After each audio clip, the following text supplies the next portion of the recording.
Specially बे भिडिअखौ सावथुन मुलुगनि प्रडिउसार बिपुल मुसाहारिनि थाखाय बानायनाय जादों।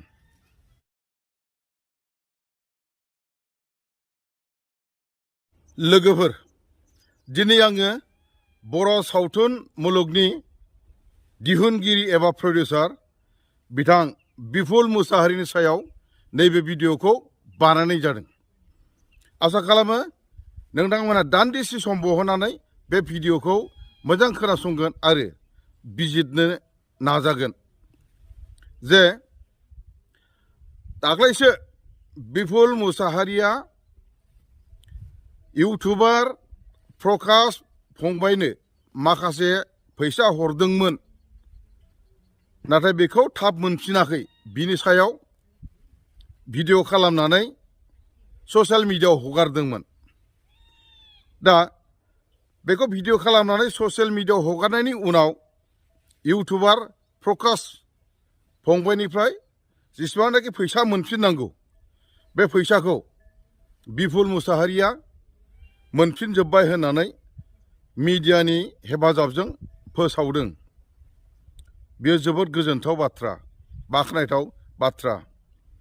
आरो फैसाखौ हरफिननायनि थाखाय बिपुलाबो इउटुबार प्रकाशखौ साबायखर होदों। थिगैनो दं, मोजां मोनदों आङो।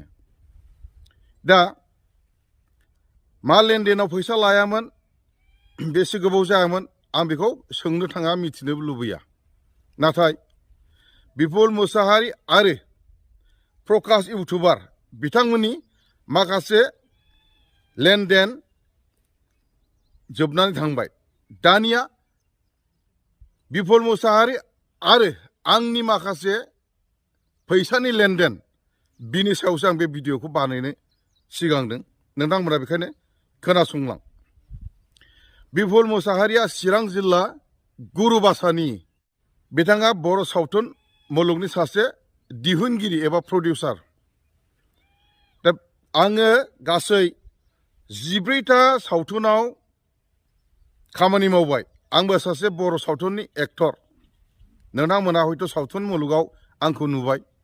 दा 14टा सावथुन खालामनायनि गेजेराव आङो बिपुल मुसाहारिनावबो सावथुनाव आङो खामानि मावदोंमोन। बै सावथुननि मुङानो जाहैबाय फेसबुकनि सैनाय। फेसबुकनि सैनाय बे सावथुनाव आङो बिपुलनियाव खामानि मावदों।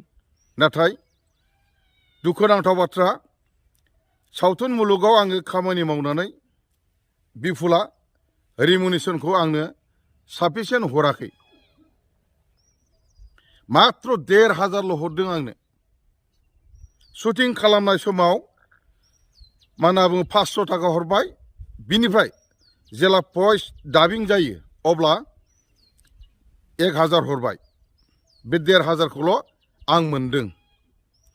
माखासे फैसाखौ आं दासिमबो मोनाखै। दिनैसिम बोसोरबा जाबाय। बे सावथुनखौ शुटिं खालामनाया 2019 मायथाइयावनो। 2019 मायथाइयाव शुटिं खालामदों, ओमफ्राय दिनैसिम बोसोरबा जाबाय। नाथाय बिथाङा आंनो रिमुनेसन हरैनि थाखाय आं दि भिडिअ खालामनानै हगारफेराखै।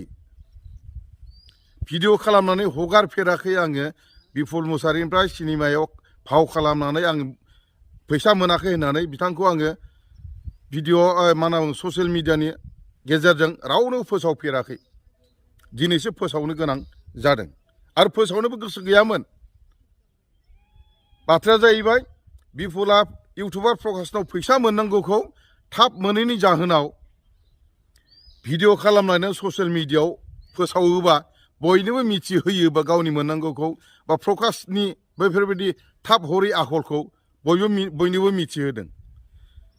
बेखायनो आंबो बिपुल मुसाहारिनाव फेसबुकनि सैनाय सावथुनाव खामानि मावनानै फैसा मोनाखै नालाय दिनै आं ससियेल मिडियायाव ओंखारनो गोनां जाबाय।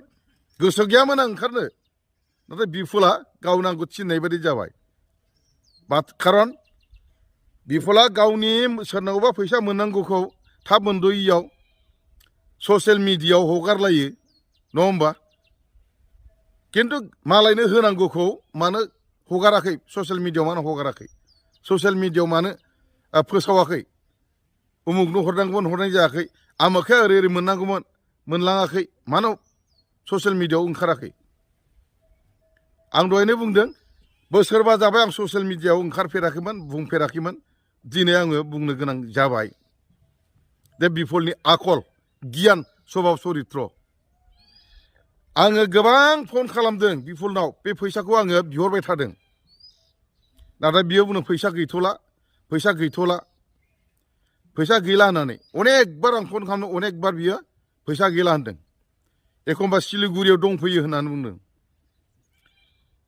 बिनि उनाव लासै लासै मा खालामबाय बियो फनखौनो हमाखसै फनखौनो हमला सिगांफ्राव फन हमबाय थादोंमोन फैसा गैया होनबाय थादोंमोन लासै लासै आंनि फनखौनो हमाखसै बियो हमाखसै सिरि थाबाय बेसेबांबा गोबावनि उनाव आङो मोनसे एक्सिडेन्ट जादों बाइकजों बाइक गुबुना आंनाव सौग्राव फैनानै आगसि आथिंनि आसि फिसा नैबेबायदि आसि फिसानि नैबेबायदियाव हारा फिसा बायदोंमोन आथिंनिसो दे लोगोफोर आगसि आथिंनि आसि फिसानि नैबेबायदियाव हारा फिसा बायदोंमोन बेखौ आङो ट्रिटमेन्ट लानायाव एसे मदद मोनो खोमा साननानै फन खालामबाय थादों अब्लाबो हमाखै बियो नाथाय फनखौथ' हमखायाखिसै नालाय सिगांनिफ्रायनो बै आथिंनि बेन्डेज खालामनायखौ भिडिअ खालामदों आङो आंनि एक्सिडेन्ट जानानै नैबाव हारा बायदों आं दा ट्रिटमेन्टआव दङ नोंनाव सिनेमायाव फाव खालामनायनि माखासे मोननांगौ फैसाफोरखौ मोनोबा जोबोद गाहाम जागोन होननानै आङो बे भिडिअखौ बिफल मुसाहारिनो वाट्सएपनि गेजेरजों हरदों आरो बिथाङा बे भिडिअखौ नायदों नायनायनि उनाव आङो सानबाय भिडिअखौ नायबाय नालाय बियो आंनो फन खालामगोन खबर लाहरगोन साननानै नेबाय थादों आङो एक्सिडेन्ट जानायनि खोथाखौ मिथिहैबाय निस्सय आंखौ फन खालामगोन खबर लाहरगोन माबा मोनसे रायज्लायहरगोन नंनानै आं आसा खालामनानै थाबाय थादोंमोन सानबासिम आसा खालामनानै थाबाय थादोंमोन नाथाय बिथांनि फन फैयाखै बिथांखौ आसा खालामनानै थानानै फन फैयाखिसै नालाय अखानायै 6 दिनाव आङो बिथांखौ फन खालामबाय थादों अब्लाबो हमाखै साननै आं फन खालामबावदों अब्लाबो बिथाङा हमाखैबो हरफिनाखैबो फनबो हमाखै हरफिनाखैबो फैसानि जेबो खबर गैया बेबायदि बिफल मुसाहारिनि आखल आरो गियान बेबहार नोंथांमोना बयबो आंनि नैबे चेनेलनि गेजेरजों मिथिनानै ला गावनि मोननांगौखौ ससियेल मिडियायाव हगारलायनानै भिडिअ खालामलायनानै बुङो मालायनिखौ मानो सिदा खालामहराखै होनांगौखौ आं खावलायगोन आर्टिस्टफोरखौ बिदि नेग्लेक्ट खालामनो नाङा आर्टिस्टफोरखौ रेसपेक्ट होनांगौ बिफल मुसाहारि आं गुबुनखौ रायखाङा बिफल मुसाहारिनि थाखाय स्पेसियेलि नैबे भिडिअखौ आङो बानायदों आर्टिस्टफोरखौ रेसपेक्ट होनो रोंनांगौ आर्टिस्ट नङाबा नोंनि सिनेमाया सोरजों जागोन सोरजोंनो सिनेमा बानायगोन नंगौना नङा रायजोफोर दा बिथाङा आर्टिस्टखौ रेसपेक्ट होनो रोङाखै आंखौबो रेसपेक्ट होनो रोङाखै अदेबानि रायजोफोरनि गेजेराव आङो नैबे खोथाखौ स्पष्ट बुंनानै दोनखागोन एथ' होनांगौ आङो डिमान्ड खालामफेराखै आरो रायज्लायनायबो जायाखै बुरजा फरानि गेजेराव सिनेमा गादों अब्लाबो 1,500नि आर्टिस्ट आं बायदिखौ बोरै मोनफेरो आंथ' 1,500नि आर्टिस्ट नङा स्पष्ट आं बुंखायो आङो गोजाम आर्टिस्ट आङो 1,500नि आं आर्टिस्ट नङा 1,500जों आंखौ बोरै मोनो आरो बिथाङा होआबो होनाखै होयोबो होनाखै फैसा गैया होनबाय उनाव फनखौनो हमाखै खमसे खमथ' एसे नायज फैसा हरनांगौ खाथिनि जायो थांलाय फैलाय थाव खरसा जायो सिनेमा गानायाव शुटिं खालामनायाव खस्थ' दङ खारनांगौबा खारबाय थानांगौ जायो जायागौमानि थाबायनांगौबा जायागौमानि थाबायबाय थानांगौ जायो गाबनाय दंबा जायागौमानि गाबबाय थानांगौ जायो मिनिनाय दंबा जायागौमानि मिनिबाय थानांगौ जायो खाथिनि दं सान्दुंनि खोथा दं अखानि खोथा दङ दा बैफोर खाथिनिखौ बिफुल मुसाहारिया सासे प्रडिउसार हिसाबै बुजिनाया मोजां आरो रायजो राजाया बिजिरना नायनो आं नोंथांमोनखौ खावलायदों बेबायदि बेबहार खालामनाङा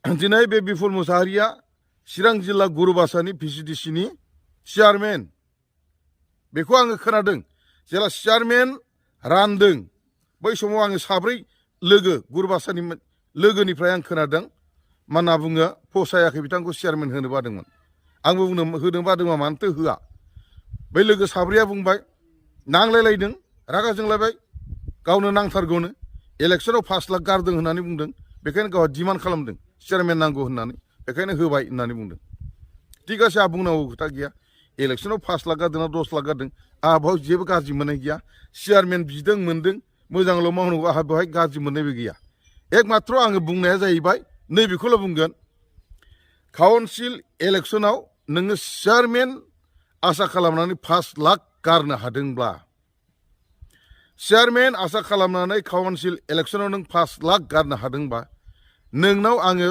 फेसबुकनि सैनाय सिनेमायाव खामानि मावनानै आंनि मोननांगौ फैसाखौ मानो हरनो हायाखै एबा मानो हराखै बे आंनि सोंनाय आंथ' 1 लाख बियाखै आंथ' 50,000 बियाखै मानो बेखिनिखौ हराखै बे आंनि सोंनाय रायजो राजाफोरखौ बिजिरनो बुजिनो आङो खावलायदों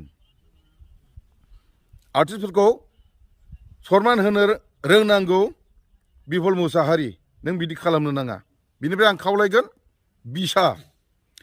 बिसानि गासिबो दैदेनगिरि बिथांमोनखौ आङो रेसपेक्ट होयो आं बेखायनो खावलायगोन आर्टिस्टफोरखौ जाहाथे प्रडिउसारफ्रा बेबायदि निग्लेक्ट खालामा अन्नाय खालामा जाहाथे बिसाया बेखौ मा होनना बुङो जाय माने प्रडिउसारफोर बिथांमोनजों रायज्लायनानै रेजलिउसन पास खालामनाया मोजां मा होनना बुङो आर्टिस्टफोरजों रायज्लायखानानै माने सिनेमायाव खामानि मावनो थिननाया मोजां जाहाथे उनावहाय गाज्रि मोनलायनाय जाया आरो आर्टिस्टफोरखौ जाहाथे रेसपेक्ट होबाय थायो बेखौ आङो बिसाखौ मा होनना बुङो जयै रायज्लायनानै आर्टिस्टफोरखौ रेसपेक्ट माबोरै होनाय जायो बा माबोरै होनांगौ बेखौ बयखौबो प्रडिउसारफोरनो मिथिहोनो थाखाय आङो चेनेलनि गेजेरजों आङो बयखौबो खावलायहरदों दा बिदिब्ला आं गोलाव बुंला दिनै स्पेसियेलि नैबे भिडिअखौ बिफल मुसाहारि बर' सिनेमानि माने प्रडिउसार बिथांनि थाखाय खालामनानै